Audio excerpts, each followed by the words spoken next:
NFL opening kickoff week one gave us a Monday night football doubleheader, which had the Texans on the road taking on the Saints and the Denver Broncos entering the black hole to face off against the Antonio Brown-less Oakland Raiders. Who were the winners? Who were the losers? I'm going to break it down for you right here as you've entered the Sports Opinion Log here in LexAnderson world. So if you're down with all things NFL, no calls, Rams, Texans, DeShaun Watson. Subscribe to the channel and press the bell icon to stay notified for any and all upcoming future videos. Now, let me do what I do best. So Ida Prophet had said that the Saints would beat the Houston Texans, and despite being down 14-3, they pulled off the instant classic final score 30-28 as Drew Brees left with less than a minute left on the clock, goes on a drive that Will Lutz kicks a game-winning 58-yard field goal as time expired, and DeShaun Watson's 4-touchdown performance goes to waste. Heroic, valiant effort, but not enough to get the win. And the Saints still crying over the no call, had to overcome more inept refereeing, but yet they pulled out the win. This was a big-time victory as the Saints had actually lost their previous 5 season opening games. So this is most definitely a big-time win and one that either Prophet can secure in the bag. DeShaun Watson, the Houston Texans, I know a lot of people aren't going to like what I'm going to say, but they always appear to be contending. They always appear to be relevant, and things just don't work out for the Texans.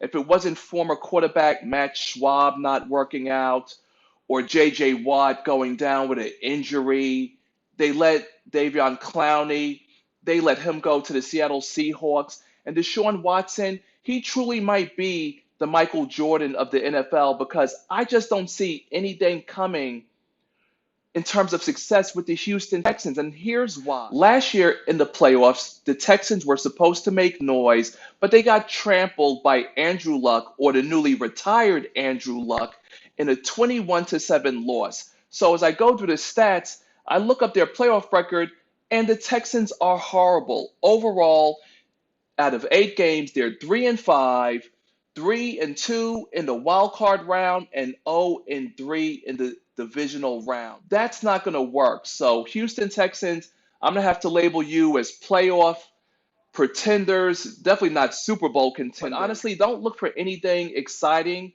to come via the Houston Texans. Now on to the second game, which would be the Denver Broncos entering the black hole to take on the AB abandoned Oakland Raiders. And of course, your boy the Prophet had called it. Oakland Raiders don't mess with Derek Carr at home. However, to my horror, I had found out, of course, during the game that John Gruden is actually 2-10 against the Denver Broncos. But after last night, you could make that 3-10 as the Oakland Raiders got the victory 24-16 over the Denver Broncos, who with Joe Flacco, he was hoping for a change of scenery, a new environment, but he's putting up the same old results. The Denver Broncos didn't sniff the red zone until there was around, 2 minutes and 15 seconds left in the fourth quarter. That's not going to get it done. That put your boy, the Prophet, week 1, 11 wins, 4 losses, and of course, 1 miserable tie. Thanks a lot, Matthew Stafford and the incompetent, inept Detroit Lions. So that's all I got for the NFL week 1 games. However, I'm going to wrap it up with a special Did You Know? Okay, so in this section, I want to just drop a quick Did You Know for the sports fans that love those stats. So here we go with the Did You Know week 1 stats. Patrick Mahomes in his game 1 win threw for 378 yards with 3 touchdowns. In 18 games, Mahomes has thrown for 5,759 passing yards with 53 touchdowns, both the most by a player in his first 20 games in NFL history. We also have 3 rookies, A.J. Brown for the Titans, Marquise Brown for the Baltimore Ravens, and Terry McLaurin for the Washington Redskins, who all eclipsed 100 yards receiving in week 1, making this the first week 1 in NFL history with at least 3 players recording 100-plus receiving yards in their debut games. Woo, that's electric. And another Did You Know, Eagles wide receiver Deshaun Jackson with catches of 53 and 51 yards, has now surpassed Randy Moss for second most 50-plus yard touchdowns in NFL history. Jackson also had his sixth 100-plus receiving yard game on NFL kickoff weekend, tying an NFL record.